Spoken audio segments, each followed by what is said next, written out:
Dans la joie de partager un moment de grâce avec vous ce matin, on se réjouit toujours d'annoncer l'Évangile, parce que l'Évangile, c'est toujours la puissance de Dieu. Et Dieu veut notre bonheur. Oui, le bonheur et la grâce m'accompagneront tous les jours de ma vie. Voilà, il est important de jouir du bonheur. Et comment véritablement en jouir et vivre ce bonheur ici-bas? L'Ecclésiaste nous donne un sujet de réflexion particulier ce matin. Ecclésiaste au chapitre 9, verset 10, dans la version Semeur, je vais vous lire. Jouis de la vie avec la femme que tu aimes pendant tous les jours de ta vaine existence, que Dieu t'accorde sous le soleil. Oui, pendant tous ces jours dérisoires, car c'est là part qui te revient dans la vie, au milieu de tout le travail pour lequel tu te donnes de la peine sous le soleil. Dieu veut véritablement nous faire jouir de la vie. On ne peut pas jouir de la vie avec tout le monde. On se réjouit d'être avec des amis, on se réjouit d'avoir une voiture, d'avoir une maison, on se réjouit de pas mal de circonstances, mais pour vraiment jouir de la vie, il y a 3 choses importantes à réaliser. D'abord que la vie n'est qu'un passage ici-bas. C'est qu'un passage déterminé par Dieu. On ne sait ni le jour où on arrive, ni le jour où on s'en va. Et pour nous montrer à quel point la vie n'est que vanité, nos recherches ici-bas sont souvent temporaires et nous plaisons à nous réjouir de certaines choses sans véritablement jouir comme Dieu le désire. Parce que la véritable jouissance de la vie, c'est une intimité particulière. Jouis de la vie, non pas avec tout le monde, non pas n'importe quoi, mais avec la femme que tu aimes. Il est donc question là d'une relation vraiment intime qui nous parle de la véritable jouissance de la foi. La jouissance de la foi, c'est une relation intime. C'est important d'aller dans une église, de rencontrer des gens, de voir un pasteur prêcher. C'est important tout ça, mais la véritable jouissance de la foi se fait dans l'intimité avec Dieu. C'est aussi pour ça que Jésus nous a mariés avec lui-même, puisque nous sommes entrés dans une nouvelle alliance en son sang. C'est lui qui nous unit à lui, non pas pour que nous allions à l'église ou que nous devenions religieux, mais pour que nous entrions dans une intimité personnelle d'une nouvelle naissance. Et c'est pour cela, eh bien, qu'il y a dans nos vies une figure importante, qui est la jouissance de la vie, non pas avec n'importe qui, mais avec la femme que tu aimes. Chaque jour que fait Dieu, nous pouvons nous réjouir de beaucoup de choses. Mais la Bible dit et déclare que celui qui a trouvé une femme a trouvé le bonheur. C'est aussi bien sûr valable dans les deux sens, parce que quand Adam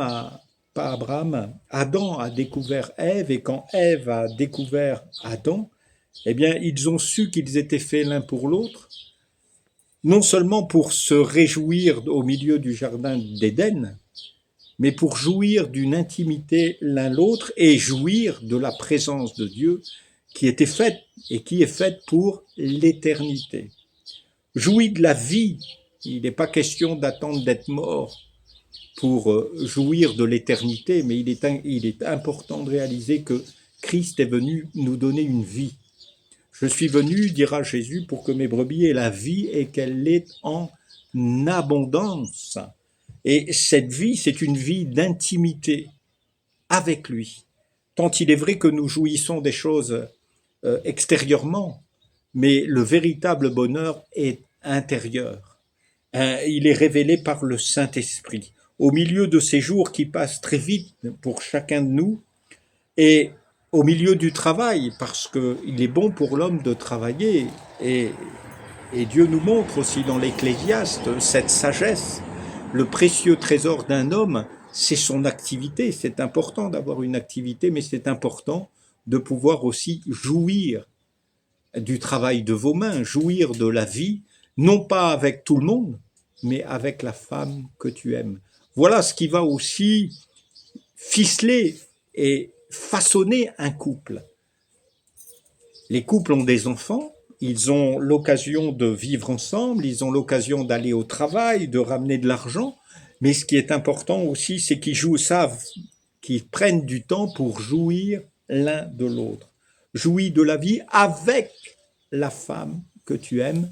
Et je crois qu'il y a là toute la réconciliation possible à l'heure où nous voyons tellement de dissolutions, de divorces, d'hommes et de femmes qui prennent un temps avec leurs amis plutôt que d'être ensemble.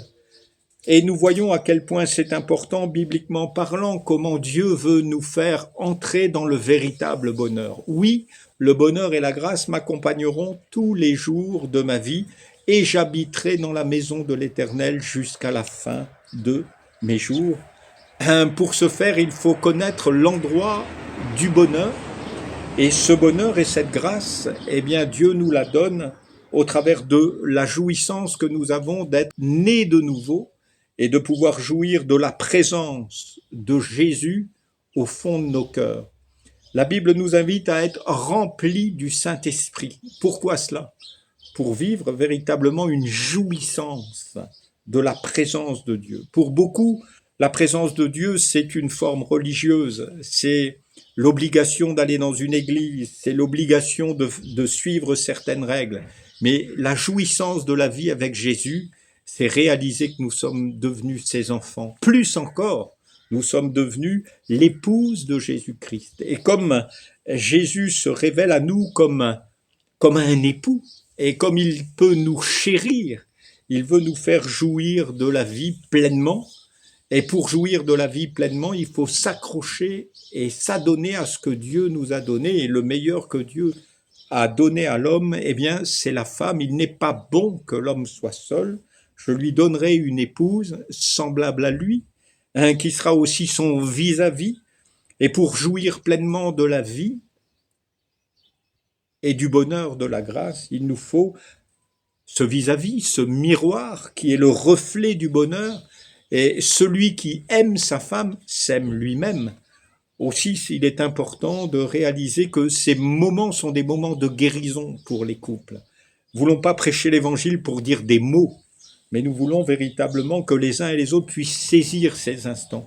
La vie n'est que vanité, elle passe très vite. Les quelques mots que je dis sont passagers, mais certains peuvent les saisir pour l'éternité et réaliser qu'ils doivent jouir pleinement du bonheur et de la grâce que Dieu a mis à côté d'eux avec la femme qu'ils aiment. Soyez richement bénis. Amen.